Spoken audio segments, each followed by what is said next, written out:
the key thing that I managed to discover was we all knew that there was a book of Graham Chapman's Lives Autobiography, which is a really wild and crazy book. If you fancy a good mad read, it's definitely worthwhile. But it turns out that Graham had recorded kind of an early audio book of the Lives Autobiography. He went into Harry Nilsson's studio in Los Angeles overnight one night and recorded the whole thing. So it was, and I managed to track down these tapes, which hadn't been generally available for a while. So that was the basis of the idea, was that we would use Graham to narrate his own life story, kind of from beyond the grave. And initially it was going to be a documentary, but these guys, having just done 6 one-hour documentaries on Python, were going, we don't want to do another documentary. How long are the tapes? How long do you want? It's like 2.5 hours.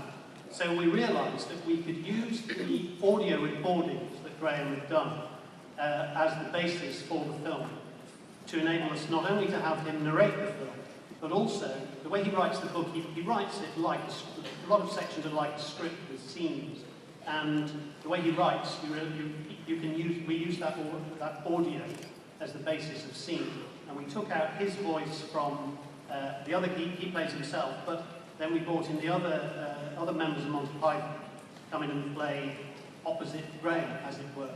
So we have scenes in the film with Graham recorded about 30 years ago, and fresh recordings of Monty Python. So we've got so we put on the stills from the computer up on the screen. No? We can push it there he is. So Michael Palin plays. He's yawning there. He's really bored. Michael Palin plays a couple of university professors, and he also plays Graham's dad. We've also got. There he is. Now, I must say, when we cast this, we'd kind of forgotten that Terry Gilliam, only ever in the Monty Python films, he only really played those kind of grotesque characters that just kind of grunt in the background. And we've given him whole scenes to play. There's quite a complicated scene where he plays the doctor, Graham's doctor, and quite a few other scenes. But I must say, he launched himself into. He was really, really nervous when he was doing it. He's like, I don't do this, I'm not in front of the camera, I'm always behind. But I think he's got a brilliant career ahead of him with the voiceover artist. So John Cleese plays himself. He also plays David Frost in a rather cruel imitation of David Frost.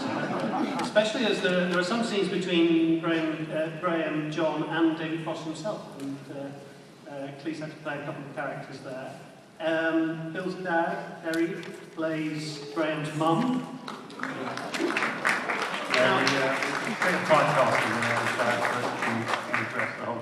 Actually, yeah, we were going to spread a rumour that Terry insisted on playing the mum in a dress, even for the recording, but the photographic evidence is to the contrary. But Mike and Terry worked a lot together before Python started up, so it was great to have them in the studio together, recording their scenes opposite each other.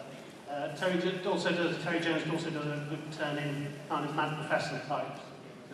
Now, you guys had 178,000 animators on this. That's correct. It's unbelievable.